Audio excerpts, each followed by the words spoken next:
I've owned the 28 f2.8Z, the Thypoch 28 Simera, a slew of vintage Nikons, and I think Voigtlander's 28mm f1.5 is the best 28 you can buy for the Nikon ZF, but the best can still get better. Compared to my jerry-rigged 2-adapter setup for vintage glass, this Voigtlander 28's still missing one focus assist feature. Along comes Firmware 2.0, which improved the ZF's manual focus tools in 4 new ways. Did the best 28mm for the ZF just get better? Hello, I'm Jack, scientist and street photographer, and Voigtlander Z lenses have become this channel's white whale. And it's thanks to Scott from Mainline Photo, an independent Australian stockist, that I managed to track this lens down. Mainline Photo aren't sponsoring this video, nobody is, and I don't get to keep this lens, but I am tempted to pick one up because I've sold all but one of my 28mm lenses. The combination of handling, image quality, and ease of use with electronic contacts make this Voigtlander the best 28 I've tried to date on the ZF. But the 28 f2.8Z is smaller, lighter, and has autofocus, so why did I sell it?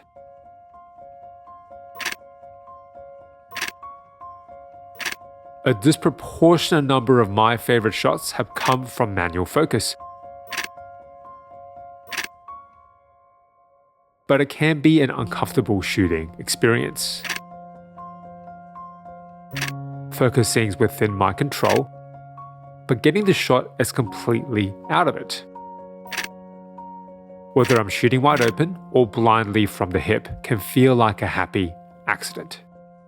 The 28 f2.8Z, it is sharp and contrasty wide open from mid distances on, but both of those characteristics drop off at minimum focus distance. The Voigtlander retains more detail up close, wide open at f1.5, but this isn't a fair comparison. One's f2.8, one's f1.5. The Nikon 28 can focus to 0.19 meters, the Voigtlander down to 0.28 meters, but I think Voigtlander has the harder optical challenge to retain sharpness up close at f1.5. Neither of these are macro lenses, so does performance up close really matter? To fill the frame with family shots or environmental portraits, you need to get closer than you like on a 28. And when you couple that with the limited subject separation you get at f2.8, it's the reason I ended up selling it. I do need the extra funds for my studio rebuild after Cyclone Alfred flooded it, but right now I am taking the time to document the rebuild on my weekly blog and newsletter. If I do pick this Voigtlander up, I'd be willing to trade autofocus for the better close-up performance and the brighter f1.5 aperture, especially for nighttime photo walks.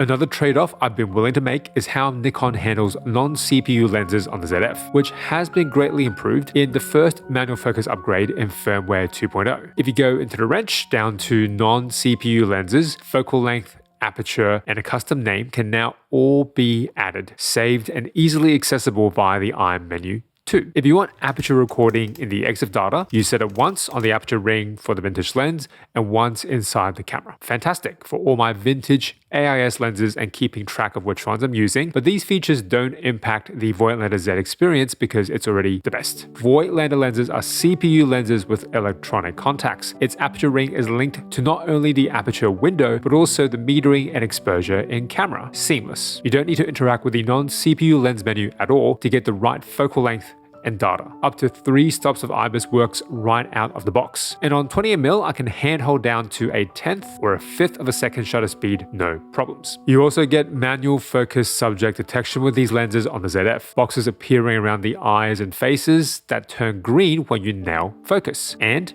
electronic rangefinder focus confirmation, a single box that turns green once focus is confirmed. These suite of green boxes plus the built-in EXIF data and IBIS make life so much easier and really a lot more fun for manual focus. I never have to zoom into 100%, 200% to confirm focus, which saves me up to a second of reaction time for every single frame. When I do zoom in, however, I notice not only the focus assist feature that's missing on the Voigtlander, but also the Voigtlander's biggest optical flaw.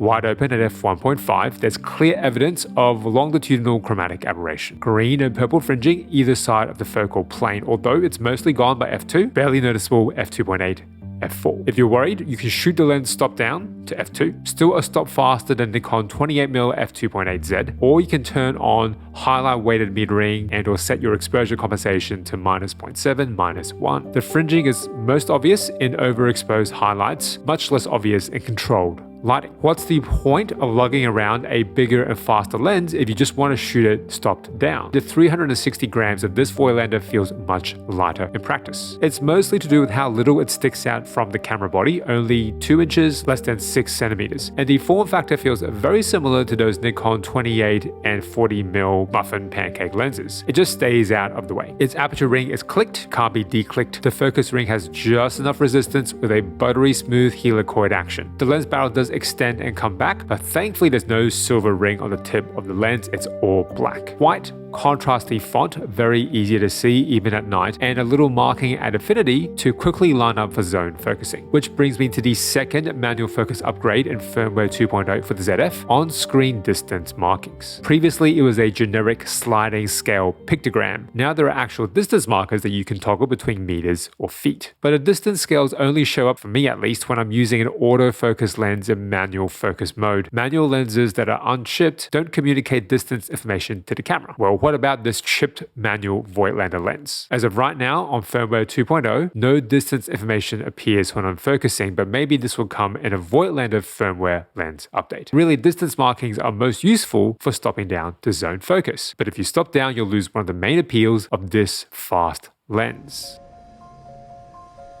I started this channel on a whim, not a whiff of YouTube strategy. I tried to photograph my way out from under the wreckage of burnout.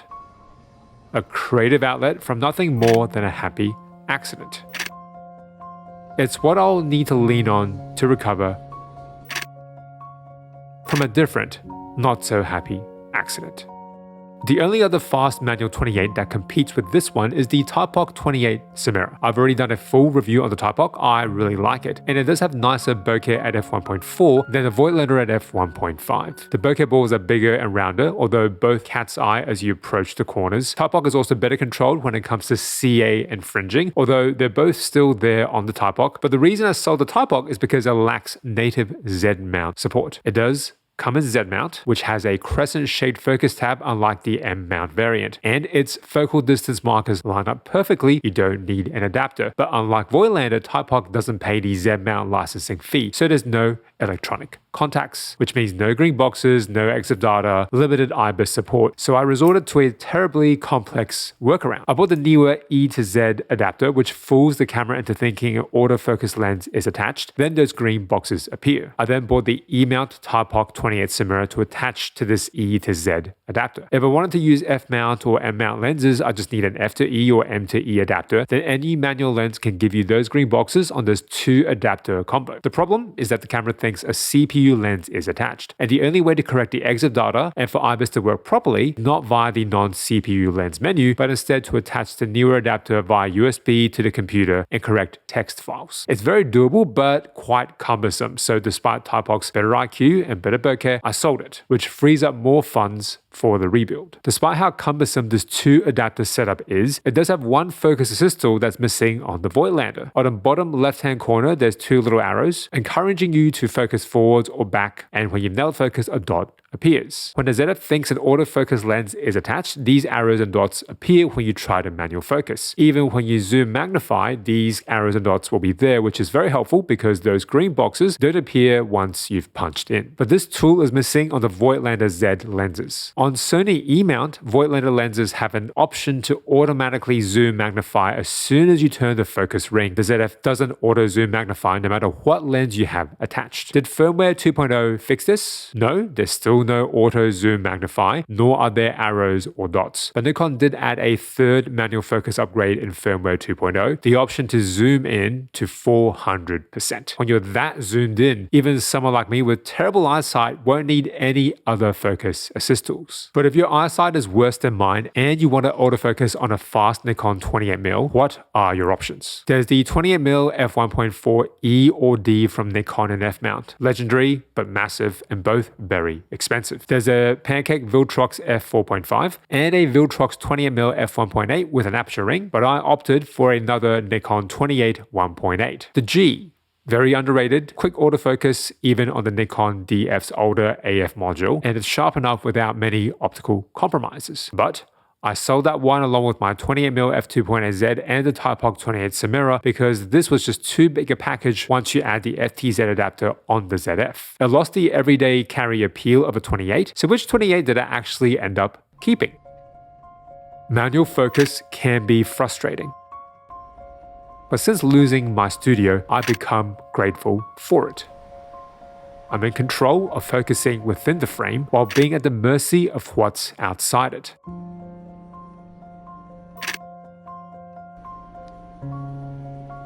A state of discomfort that's training me to become more comfortable with it.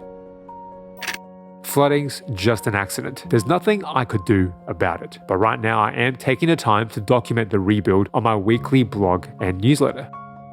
Just like on the street, I need to work with the scraps around me so that I can find another happy accident waiting to happen. So which 28 did I actually end up keeping? It's a manual focus 28, not the AIS 28 f2.8, the sharpest and best corrected out of the manual focus Nikons, but the slightly brighter and much more flawed 28 f2. It's not very sharp, there's veiling, distortion, everything's tinged with a hint of purple, but I love it because of that distinctive low contrast vintage look. It's small enough for an everyday carry 28, but when you add it to my 2 adapter setup, it is getting quite a bit bigger, which is why I think the Voigtlander 28mm is the best 28 on the ZF. And the best 28 did get better on the ZF once you consider the 4th and last manual focus upgrade in Firmware 2.0, focus box width. If you go to the pencil menu, A for focus, A10 focus point display, you can change the focus point border width to make it thicker. Previously, it was only set at 1, which makes looking at that green box for focus confirmation a little tricky in mixed lighting. Now with a border width of 3, it's impossible to miss, which makes it that much easier to never have to zoom in to confirm focus. Despite all my tiny little nitpicks, I love both what Nikon is doing with their ongoing firmware support. Please add those green boxes for all non-CPU lenses next, and I love what Voigtlander is doing. Thank you again to Scott from Mainline Photo for supplying me with this lens for review. Sadly, I now have to ship it back. I'd love to pick one up, but not right now. I have to wait till my studio rebuild is finished. In the meantime, I'm choosing between a pair of vintage F-mount Nikons. They're both 105s, and I made a full video testing out Z-mount adapters for F-mount Nikon glass here if you're interested. I'm Jack. This is Bokeh Therapy.